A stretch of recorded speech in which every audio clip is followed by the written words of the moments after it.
வணக்கம் வணக்கம் வணக்கம் நண்பா. வாழ்க்கையில் எந்த முன்னேற்றமுமே ஏற்படலை அப்படின்னு வருத்தப்படுற பல பேரில் நானும் ஒருத்தன்.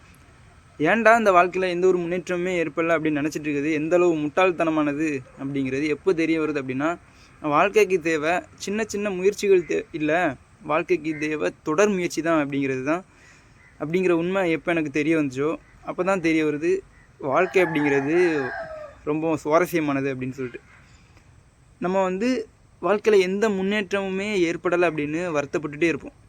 நம்ம ஒரு சின்ன முயற்சி பண்ணிக்கிட்டு ஒரு மிகப்பெரிய வெற்றிக்காக நம்ம காத்திருப்போம். ஆனால் சின்ன முயற்சியில் தொடர் முயற்சி தான் வெற்றிக்கு வழிவகுக்கும். எப்படி இந்த பயிர் ஒரே நாளில் அறுவடைக்கு வராதோ, அதாவது இந்த நிலத்தை உழுது சமப்படுத்தி நீர் பாய்ச்சி பயிர் நட்டு கிளை பிடுங்கி கிளைக்கொல்லி அடித்து அந்த ப்ராசஸ் அந்த விஷயம்லாம் பண்ணி காத்துட்டு இருந்தோம் அப்படின்னு வைங்களேன், இந்த பயிர் ஒரு நாள் அறுவடைக்கு வரும்.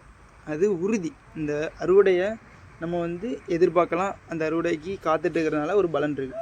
ஆனால் இந்த ப்ராசஸ் எதுவுமே நான் பண்ண மாட்டேன். ஆனால் எனக்கு அறுவடை வேணும் அப்படின்னு காத்துட்டு இருக்கிறது எந்த அளவு முட்டாள்தனமானதோ அதே மாதிரி தான் நம்முடைய வாழ்க்கையில் தொடர்ந்து தொடர்ந்து தொடர்ந்து முயற்சி பண்ணாமல் ஒரு வெற்றி கிடைக்கலையே அப்படின்னு வருத்தப்படுறது முட்டாள்தனமானது.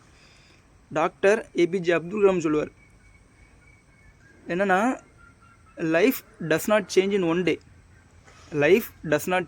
Day but daily effort creates the biggest success அப்படின்னு சொல்லுவார்.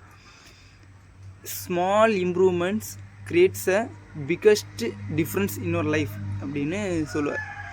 நம்முடைய வாழ்க்கையில் தினம் தினம் சில முயற்சிகளை பண்ணி நம்முடைய தகுதிகளையும் திறமைகளையும் நம்ம வளர்த்துக்கிட்டே இருக்கணும். அப்படி நம்முடைய தகுதிகளையும் திறமைகளையும் நம்ம வளர்த்துட்டே இருந்தோம்னு வைங்களேன், வாழ்க்கையில் ஒரு மிகப்பெரிய மாற்றம் அப்படிங்கிறது கண்டிப்பாக ஏற்படும். அதே மாதிரி சக்ஸஸ்ஃபுல் பர்சன், வாழ்க்கையில் வெற்றியடைந்த மனிதர்களை பார்த்தா நம்ம பொறாமப்படுவோம்.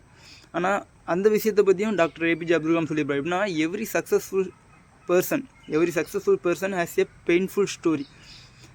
Every painful story has a successful ending.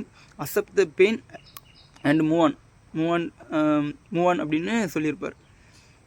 எப்படின்னா, எதுவுமே இங்கே ஈஸியாக கிடைக்காது. வெற்றி வேணும் அப்படின்னா சில முயற்சிகள் பண்ணணும். நம்ம வாழ்க்கையில் நமக்கு நாமளே ஒரு மாறுதல்களை, ஒரு தேடல்களை, ஒரு முயற்சிகளை பண்ணணும். அந்த முயற்சிகளை பண்ணுறதுனால எனக்கு கஷ்டமாக இருக்குது அப்படின்னு சொன்னீங்க அப்படின்னா வாழ்க்கை அதை விட கஷ்டமாக இருக்கும். துணிஞ்சு நம்ம முயற்சிகள் பண்ணணும். முயற்சிகள் பண்ணுறதில் நேரம் கொடுக்கணும், சிந்தனையை செலுத்தணும். வெற்றி அப்படிங்கிறது கைவசம்தான்.